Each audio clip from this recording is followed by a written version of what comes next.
All right, so thank you for tuning in. This is the Holy Sabbath Day as of this recording, which is February 22nd, 2025. So, the title of this video is going to be about whether black Christians in the United States of America, really the Americas at large, whole Western Hemisphere, are still in slavery.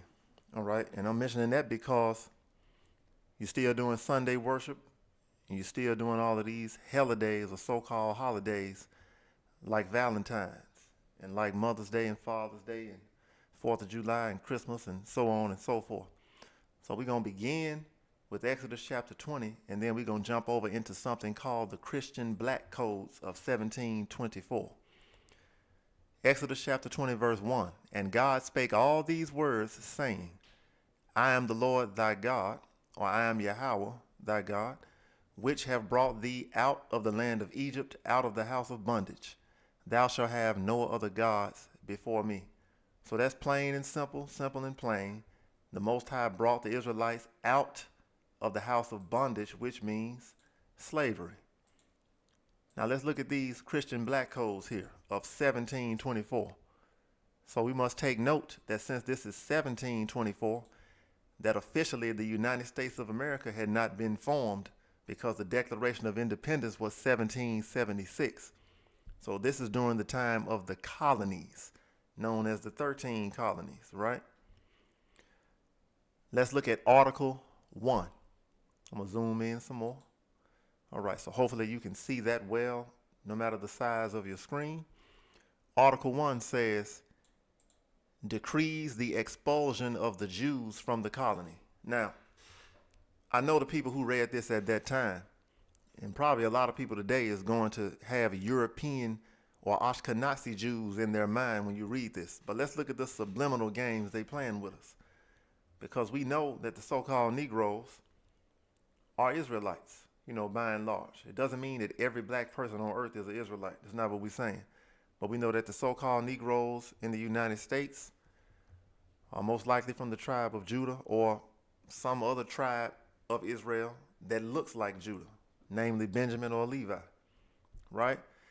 Let's go on to Article 2, though. This is what we're going to pay attention to before this Black History Month in February of 2025 is over. Let's look here, Article 2. Make it imperative on masters to impart religious instruction to their slaves. I want you to know that these Christian black codes might as well have been the Constitution of the United States for Negroes in slavery. So let's see what that word imperative means, right? I got another word up here now, confiscation. We're going to come back to that. But we're going to look up imperative. So, imperative is an adjective. Number one, it means of vital importance, crucial. The second definition is giving an authoritative command, peremptory. All right, so it's crucial, it's important, and it's an authoritative command. So what Great Britain or the colonial powers, we'll say, were doing, they gave an authoritative command on slave masters, and they said it is of the utmost importance to do what? To impart, meaning to teach, to give, to instill in religious instruction to their slaves. So Negroes was taught their religion by their slaves in this country and in the Americas at large, meaning North, Central, and South America. Right now I'm just referring to the United States, but it applies in South and Central America as well, because a lot of our people down there are in the Catholic religion. Let's look at Article 3. So what did these Christian black codes say that you're supposed to do for and to your slaves? Article 3 says, permits the exercise of the Roman Catholic creed only. No other religion besides the Roman Catholic. So it stands to reason that every so-called Negro in America that's still practicing the Roman Catholic creed or the Roman Catholic religion, that they got it from their slave master. So if you're a so-called Negro, if you're black and you're a Catholic, that means mentally and spiritually you are still a slave. That's what that means. Let's keep going. And this is not to be condescending, by the way. I'm not trying to insult anyone. I'm saying it like this so it can be plain and simple. Because on Black History Month, they had you studying about Dr. King, Malcolm X, Thurgood Marshall, Medgar Evers, Sojourner Truth, Harriet Tubman. Nothing wrong with that, right? But we need to learn the lessons from history. So that's why I'm going back here to 1724 to show you the fake religion that they put on Negroes through these Christian black codes. What good is it if we're no longer on the plantation, but we're operating as if we're still in chains? You might as well be on the plantation like Patsy on the movie 12 Years a Slave. There's a part of the movie where she's at the porch of the house of the black woman. I think that woman's role was played by Alfred Woodard. And Alfred Woodard's character was telling her she needs to be careful and make sure she, don't upset the master. And Patsy's response was like, it's the Sabbath day, I's free to roam. And the day she was talking about was Sunday, not the actual Sabbath, which is the seventh day of the week. Well, we're going to see where Sunday worship come from right in these black codes for Negroes. All right, so when you in slavery, the Christian black codes say you got to be a Catholic. And look, it says every other mode of worship is prohibited. That means anything other than Catholic you can't do. So they not only would not want you to be an Israelite or practice any Hebrew customs, they wouldn't even want you to practice Afro-Rakan, African customs. They wouldn't even want you to be with the Nation of Islam under Minister Farrakhan. And I'm not promoting Islam, I'm just making a point. Anything other than Catholic, because they know anything you study with your own people is going to be better than what they giving you. You at least going to have a little common sense to know who your enemy is, right? And by enemy, I mean the Roman Catholic ideology, their church, yes. They promoted slavery, yes. They try to pretend that they have high morals, but it's still a slave doctrine for Negroes when they get through talking. So, Article 4. Negroes placed under the direction or supervision of any other person than a Catholic are liable to confiscation. You can't make this up. So they told the slave master, they told the white man, they said, if you take your Negro, your slave, and you put them under anybody's direction or supervision, if you do that, if you put them under anybody that's not Catholic, we gonna confiscate your slaves. We gonna confiscate your property. Now let's see what confiscation means.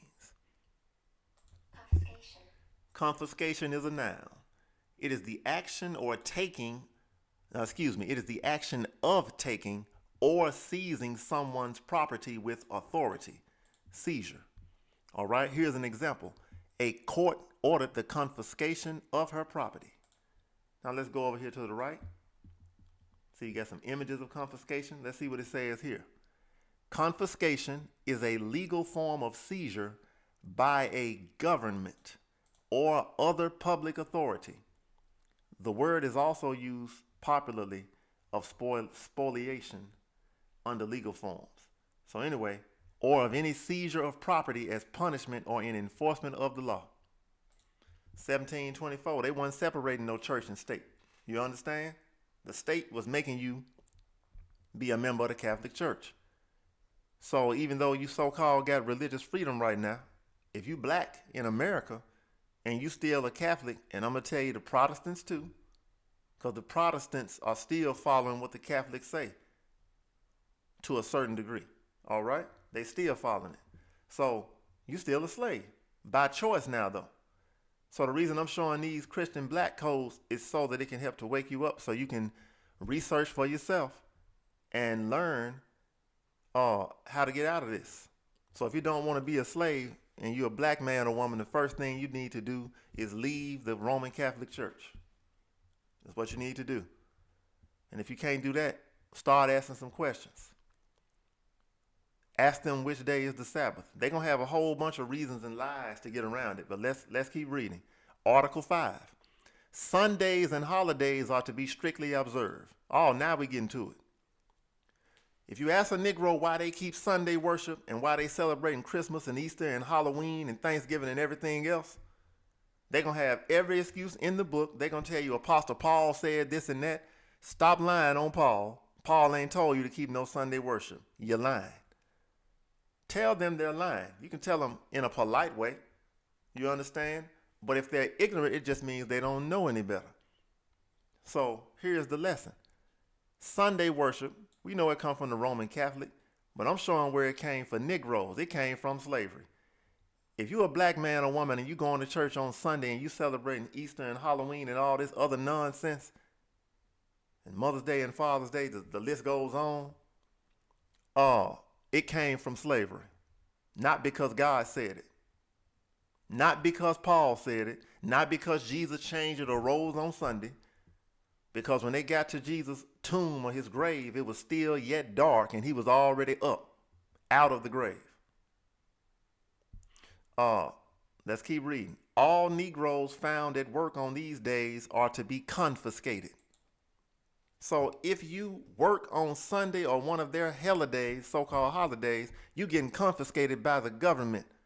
And they probably gonna sell you off to another slave master or something like that. See how strict they were? This is crazy, right? But what's even crazier is that if you are free, no longer in physical chains, no longer on the physical plantation, but you are still obeying these Christian black codes, what does that say about your mentality? That means you are still a slave right now. But the way you get free is to break those mental chains by realizing who is doing this to you. So this is some real black history for us so we can learn the lessons from history and then make decisions in the present that will cause us to have a better present and a better future. No black man or woman in America has any business following the Catholic religion, knowing what we're reading right here. So, New Year's, and the New Year, it just means January 1st is not the real New Year. God's New Year starts in the spring. But that's one of the light ones. It's like, me personally, I don't really care what people do on New Year's because when you go to work, you still going to say it's January 1st or 2nd. The Negroes that jump on that, some of the other Israelites making a big deal out of New Year's, ask them what day it is today. And if you ask them today, they're going to tell you it's Saturday, February 22nd, 2025, even though they're going by another calendar for their feast. So there is a such thing as a secular calendar and a biblical calendar, all right? And what a lot of people don't know, even the Israelites had more than one calendar. So I'm not mad at people if they say January 1st is quote unquote the beginning of the year. What year are you talking about? It is the beginning of 2025 according to these Europeans, the Gregorian calendar. But when it comes to God's feast, then it's not the new year, right? But Valentine's, Mother's Day, Father's Day, all of this crap, it has idolatrous origins, right? Worshiping other gods. All right. And some even say New Year's Day has something to do with worshiping other gods. For them, I say, okay, then, so if you still calling it January, then who you worshiping? Actually, every day of the week is named after another god, Sunday through Saturday. So let's really get to it. They could accuse you of worshiping another god because you keep the Sabbath day. Say you're worshiping Saturn or something. So it's not really what day you do something on, but it is why you're doing it. If you keep the Sabbath day because the Most High said so, I don't care what they call it. They can call it Saturday. They can call it Blip Day. I don't care what they call it. I only care what God calls it. Right? All right, so let's continue. Article 6. We forbid our white subjects of both sexes to marry with the blacks under penalty of being fined and subjected to some other arbitrary punishment. So I'm going to pause right here. This seems to be the only thing that some Negroes have broken out of. You still keeping Sunday worship. You still keeping their holidays, right? You still under the supervision of Catholics and Protestants. You still mostly only following Roman Catholic creed. Even if you are Baptist, Methodist, or Episcopalian, you still don't know that you under the Catholics, whether you know it or not. You still following the religious instruction from your slave master, like it's saying Article 2. A lot of us don't even have a clue or maybe don't even care that we are the Jews that they were so-called expelling from the colony, even if this article wasn't specifically directed at us at that time. It was probably talking about European so-called Jews at that time. However, Article 6 seems to be the only one we want to break.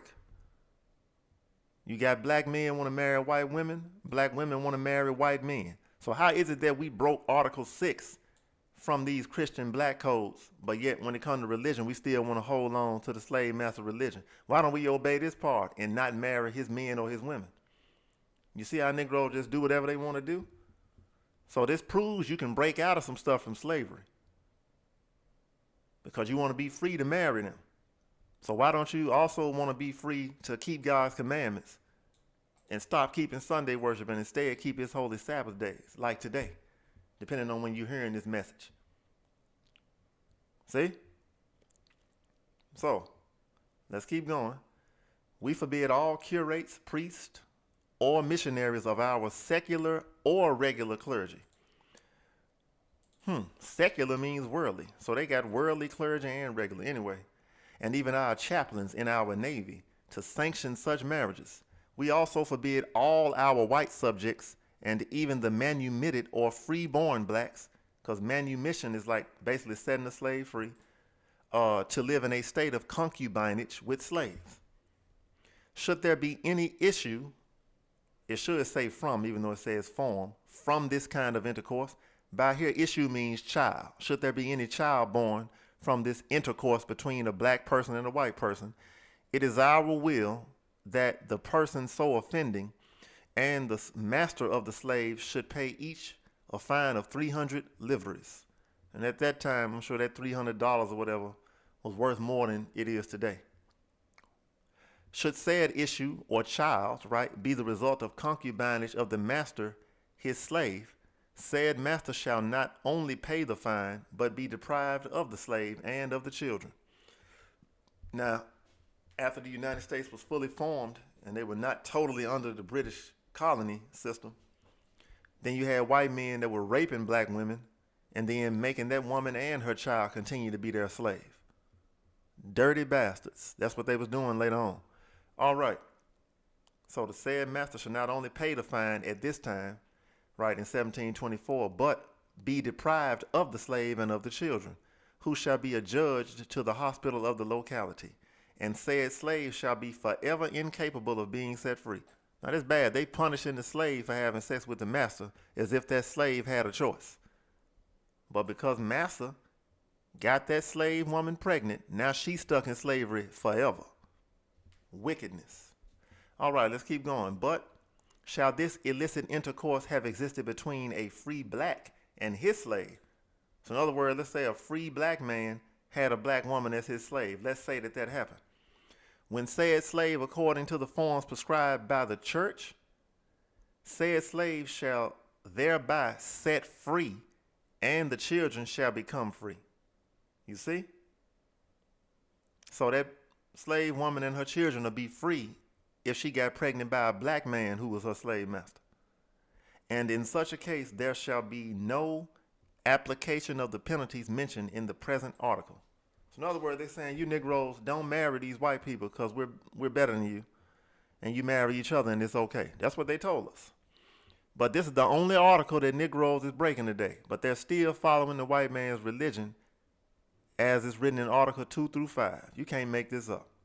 So the lesson we should learn from this black history is that if you want to be free from the physical plantation, you also need to get free from the religion that came from the plantation. All right? It means they lied to you about Jesus, God, the angels, everything. Your history, they lied. They lied, they lied, they lied. All right, let's see what else it says here. I'm going to skip down to Article 8. We forbid all curates to process or to effect marriages between slaves without the proof of the consent of their master. So you needed the master to tell you that you're allowed to get married. That sounds like a marriage license to me. Permission. A license means legally, according to the law, permission to do a thing that would otherwise be unlawful. When did God ever say it was unlawful for a black man to marry a black woman? When did the Most High say it's unlawful for an Israelite to marry another Israelite? So why do you need their permission? So I'm telling you straight out, you don't need a marriage license. Now, I didn't tell you you don't need paperwork. I say you don't need their marriage license. There is a difference. You do need a marriage contract. You need a marriage contract, preferably between the man who is asking the woman to marry him and her father, and obviously her. If you have at least that, you got a good marriage contract. The father gives his blessing. Even better, the father and the mother give their blessing. Then the father gives his daughter's hand in marriage to the man. They all have a copy of that contract. And then you can even record that contract officially to make it be officially valid in court. But you do not need a marriage license. That's what they told us to keep us in slavery. And I hate that they lied to us like that, because most of us have gone and asked permission from this man's government as if he's still our slave master. You a man of the Most High. You don't need another man's permission to marry the woman you choose. The only man you should ask for permission regarding that would be her father. Right? If you're going to ask permission, usually you're asking for his blessing. Right? But you get the point. But a father can forbid you to be able to marry his daughter if he sees that you are unfit, or sees that it's, there's some reason, why you shouldn't be allowed to, right? But there's probably going to be in a bad or extreme case. All right, let's see here. It also says, and we also forbid all masters to force their slaves into marriages against their wills.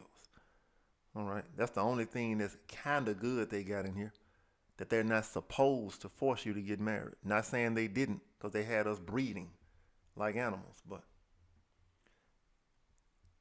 children issued from the marriage of slaves shall follow the condition of their parents, and shall belong to the master of the wife, and not of the husband, if the husband and the wife have different masters. All right. If the husband be a slave and the wife a free woman, it is our will that their children, of whatever sex they be, shall share the condition of their mother, and be as free as she, notwithstanding the servitude of their father. And if the father be free and the mother a slave, then the children shall be slaves.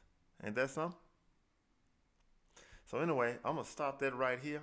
I just wanted to read to you a little bit today, so that you can know officially that for Negroes, black people in the Americas, and particularly the United States of America, that the reason you keep Sunday worship and Christmas and Valentine's and Easter and Christmas, Thanksgiving and all this other nonsense is because your white slave master told you to. And although your body has left the plantation over 150 years ago, your mind is still right there to this very day. But it is God's will that you be set free from that you be uplifted from that, so that you can begin to worship him in spirit and in truth, by simply acknowledging his word because he said it, not because some man told you to. Have a good day.